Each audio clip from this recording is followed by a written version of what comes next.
महाराष्ट्र सरकार पर संकट के बीच आज सीएम उद्धव ठाकरे एक अहम बैठक करने वाले हैं। बैठक में सभी जिला प्रमुखों को मौजूद रहने के लिए कहा गया है।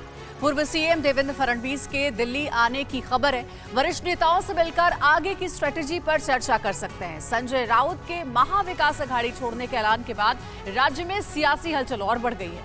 पश्चिम बंगाल की सीएम ममता बनर्जी ने बीजेपी पर महाराष्ट्र सरकार को अनैतिक तरीकों से गिराने का आरोप लगाया है। महाराष्ट्र में मचे सियासी घमासान से जुड़ी बड़ी खबरों के लिए देखिए महाराष्ट्र में महाभारत टॉप 9। महाराष्ट्र में महाविकास अघाड़ी सरकार पर जारी संकट के बाद मुख्यमंत्री उद्धव ठाकरे आज दोपहर करीब 12 बजे सेना भवन जाएंगे, जहां वे पार्टी नेताओं और कार्यकर्ताओं के साथ एक अहम बैठक करेंगे। इस बैठक में सभी जिला प्रमुखों को मौजूद रहने के लिए कहा गया है। इससे पहले कल सीएम उद्धव ठाकरे ने मुंबई संपर्क प्रमुखों के साथ बैठक की थी। शिवसेना में एकनाथ शिंदे की बगावत के बाद अब बीजेपी भी एक्शन में आ गई है। महाराष्ट्र विधानसभा में विपक्ष के नेता और पूर्व मुख्यमंत्री देवेंद्र फडणवीस के दिल्ली आने की खबर है। फडणवीस पार्टी के वरिष्ठ नेताओं से राज्य के ताजा हालात पर बातचीत कर सकते हैं और आगे की रणनीति भी बना सकते हैं। सत्ताधारी महाविकास अघाड़ी गठबंधन पहले से ही बीजेपी पर उनके खिलाफ साजिश रचने का आरोप लगा रहा है। शिवसेना को गुरुवार को तब झटका लगा जब उद्धव ठाकरे के करीबी रविंद्र फाटक भी बागी विधायकों के साथ मिल गए। उद्धव ने मिलिंद नार्वेकर और रविंद्र फाटक को दूत बनाकर सूरत भेजा था। रविंद्र एमएलसी हैं। ऐसे में कहा जा रहा है कि उद्धव को अभी कई और झटके लग सकते हैं। करीबियों के विरोधी खेमे में जाने से उद्धव ठाकरे के सामने संकट गहराता जा रहा है। एकनाथ के साथ शिवसेना के विधायकों की बढ़ती एकता को देखते हुए शिवसेना बैकफुट पर लौटने के लिए तैयार है। पार्टी के मुख्य प्रवक्ता और सांसद संजय राउत ने कहा है कि हम महाविकास अघाड़ी छोड़ने के लिए विचार करने को तैयार हैं, लेकिन सभी विधायक गुवाहाटी आकर बात करें, सभी की बात सुनी जाएगी। राउत ने कहा है कि विधायकों को अगर किसी मुद्दे पर मुख्यमंत्री से बात करनी है तो उनके पास सिर्फ 24 घंटे हैं। एनसीपी चीफ शरद पवार ने कल शाम एक प्रेस कॉन्फ्रेंस कर कहा कि एनसीपी महाविकास अघाड़ी के साथ है और रहेगी।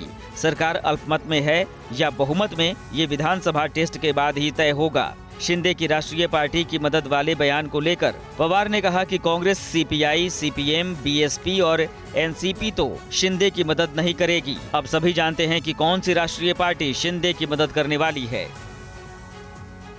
महाराष्ट्र सरकार को लेकर जारी संकट के बीच एनसीपी ने भी एक बैठक बुलाई। बैठक खत्म होने के बाद अजित पवार ने कहा कि हम मुख्यमंत्री उद्धव ठाकरे और शिवसेना के साथ आखिरी तक लड़ेंगे। मौजूदा राजनीतिक हालात पर हमारी नजर है। सरकार को बचाना एनसीपी, कांग्रेस और शिवसेना तीनों दलों की जिम्मेदारी है। अब संजय राउत ही जानते हैं कि उन्होंने ऐसा बयान क्यों दिया।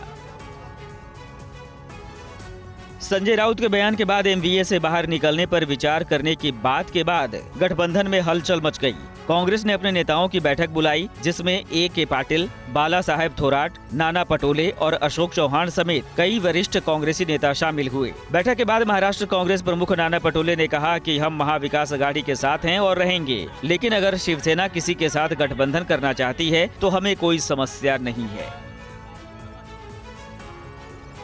महाराष्ट्र में मचे सियासी भूचाल के बीच पश्चिम बंगाल की मुख्यमंत्री ममता बनर्जी ने बीजेपी पर निशाना साधा और कहा कि बीजेपी अनैतिक तरीके से महाराष्ट्र सरकार गिराने की कोशिश कर रही है। बाढ़ के बीच महाराष्ट्र के विधायकों को असम क्यों भेजा गया? बागी विधायक बंगाल आए, हम उनकी अच्छी मेजबानी करेंगे। शिवसेना नेता और महाराष्ट्र के परिवहन मंत्री अनिल परब से मनी लॉन्ड्रिंग मामले में ईडी ने कल लगातार तीसरे दिन पूछताछ की। ईडी ने अनिल परब से मंगलवार को करीब 10 घंटे पूछताछ की। फिर दूसरे दिन बुधवार को करीब 6 घंटे की पूछताछ की गई। परब का ये मामला रत्नागिरी जिले में एक रिजॉर्ट बनाने में कोस्टल रेजोल्यूशन जोन के नियमों के उल्लंघन के प्रावधानों के कथित उल्लंघन से जुड़ा हुआ है।